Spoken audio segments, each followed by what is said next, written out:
అమరావతి ఆంధ్రుల కలల రాజధాని, అలనాటి సంస్కృతి ఆధునికత ఉట్టిపడేలా నిర్మిస్తున్న అద్భుత నగరం. సమస్యలన్నీ తొలగించుకొని చకచక అడుగులు వేస్తుంది.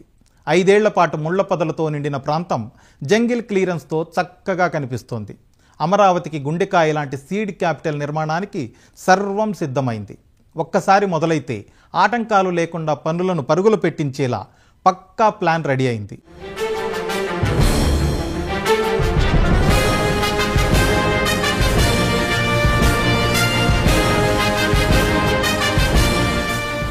అమరావతి కోర్ క్యాపిటల్ 1575 ఎకరాల్లో 217 చదరపు కిలోమీటర్ల పరిధిలో 6 క్లస్టర్లుగా నిర్మితమవుతోంది. Singapore master plan, Norman Foster డిజైన్లతో అమరావతి రూపుదిద్దుకుంటోంది. రాజధాని నగరంలో అతి ప్రధానమైనది సెక్రటేరియట్. మిగిలిన రాష్ట్రాలకు భిన్నంగా మన సెక్రటేరియట్ ఉండబోతోంది. 5 ఏళ్ల క్రితం నిర్మించినటువంటి రాఫ్ట్ ఫౌండేషన్ నాణ్యత పరిశీలించిన నిపుణులు అంతా బాగుందని నిర్ధారించారు. ఈ రాఫ్ట్ ఫౌండేషన్పై 5 టవర్లుగా కట్టే సచివాలయ భవనంలో అన్నింటికంటే కీలకమైనది GAD టవర్. ప్రపంచ స్థాయి ప్రమాణాలతో G+47గా నిర్మించే భవనంలోనే సీఎం కార్యాలయం ఉంటుంది. సాధారణ పరిపాలన శాఖ ఇక్కడి నుంచే పనిచేస్తుంది. మిగిలిన 4 టవర్లు G+39గా వస్తాయి. మంత్రులు, సెక్రటరీల ఛాంబర్లు, HODలు సహా ప్రభుత్వ ఉద్యోగులంతా ఈ టవర్లలోనే కొలువుదీరుతారు. రాకపోకలకు వీలుగా టవర్ల మధ్య ఫుట్ బ్రిడ్జ్లు ఏర్పాటవుతాయి. 5 ఐకానిక్ టవర్ల నిర్మాణానికి దాదాపు 4,689 కోట్లు ఖర్చవుతుంది. రాష్ట్ర సచివాలయం తర్వాత మరో ముఖ్యమైన నిర్మాణం అసెంబ్లీ. ఇది నీటిలో తేలియాడుతున్నట్లు అత్యంత ఆకర్షణీయంగా ఉంటుంది. శాసనసభ జరుగుతున్నప్పుడు కార్యకలాపాలకు ఎలాంటి ఇబ్బంది లేకుండా ప్రజలు నేరుగా చూసే అవకాశము ఉంటుంది. అసెంబ్లీ భవనంపై 250 మీటర్ల ఎత్తైన స్పైక్ రాజధాని అమరావతికే హైలైట్. దీనిపై నుంచి రాజధాని నగరాన్ని చూసేందుకు అనువుగా ప్రత్యేకమైన ప్లాట్ఫామ్స్ నిర్మిస్తారు. 104 ఎకరాల్లో G+3గా తయారయ్యే అసెంబ్లీ భవనం స్పెషల్ అట్రాక్షన్గా నిలిచే భారీ స్పైక్ నిర్మాణానికి 768 కోట్ల రూపాయల వ్యయమవుతుంది.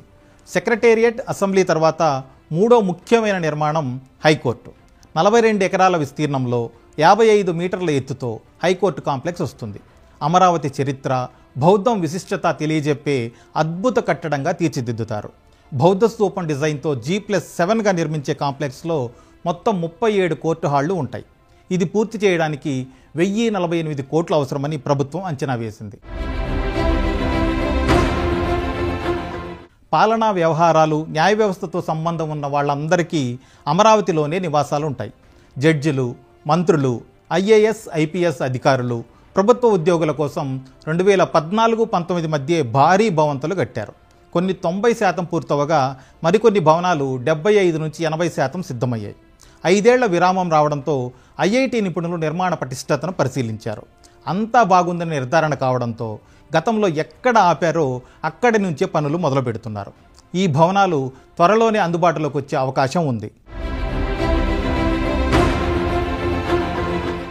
రాజధానిలో ముఖ్యమైన కట్టడాల గురించి చెప్పుకున్నాం కదా.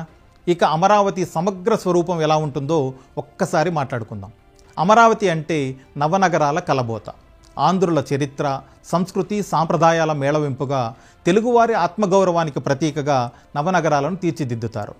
పాలనా నగరం, న్యాయ నగరం, ఆర్థికం, విజ్ఞానం, ఎలక్ట్రానిక్, వైద్యం, క్రీడలు, మీడియా, పర్యాటక నగరం. తమదైన ప్రత్యేకతతో దేనికదే ఎదిగే సత్తా వీటి సొంతం. ఆయా రంగాలకు ప్రత్యేకించిన చోట సంబంధిత కార్యకలాపాలు జరుగుతాయి. నవనగరాల్లో వసతి, నివాస, వాణిజ్య సదుపాయాలు, అలాగే టౌన్షిప్లు కూడా ఏర్పాటవుతాయి. ఉపాధి అవకాశాలు కూడా అందుబాటులోకి వస్తాయి. అమరావతి నిర్మాణం సరే, కనెక్టివిటీ సంగతి ఏంటి అంటారా? అక్కడికే వస్తున్నా. రాజధాని తలపెట్టగానే 4 వరుసల్లో 19 కిలోమీటర్ల సీడ్ యాక్సెస్ రోడ్డు దాదాపుగా పూర్తి చేశారు. అవసరమైతే విస్తరించే అవకాశమూ ఉంది. నవనగరాలను కలిపే ప్రధాన రహదారులను తూర్పు నుంచి పడమరకు, ఉత్తరం నుంచి దక్షిణానికి గ్రిడ్ మోడల్లో నిర్మిస్తారు.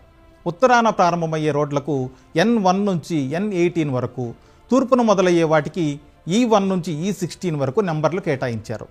సీడ్ యాక్సెస్ రోడ్డుకు E3గా పరిగణించారు. ఈ రోడ్లన్నీ 6 వరుసలుగా 320 కిలోమీటర్ల పొడవున వస్తాయి. సీడ్ యాక్సిస్తో పాటు E11, E13 రోడ్లను మణిపాల్ ఆసుపత్రి వద్ద NH16తో కలుపుతారు. రాజధానిలో 35 ట్రంక్ రోడ్లు నిర్మిస్తారు.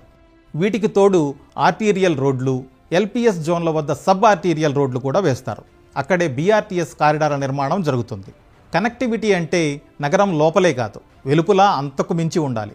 అందుకే చుట్టుపక్కల నగరాలు, పట్టణాలు, దూర ప్రాంతాలను రాజధానితో కలిపేలా ఔటర్ రింగ్ రోడ్ ప్లాన్ తయారైంది. అమరావతి ఓఆర్ఆర్కు నిధులిచ్చేందుకు కేంద్ర ప్రభుత్వం గ్రీన్ సిగ్నల్ ఇచ్చింది. విజయవాడ నుంచి హైదరాబాద్ వెళ్లే మార్గంలో ఎన్హెచ్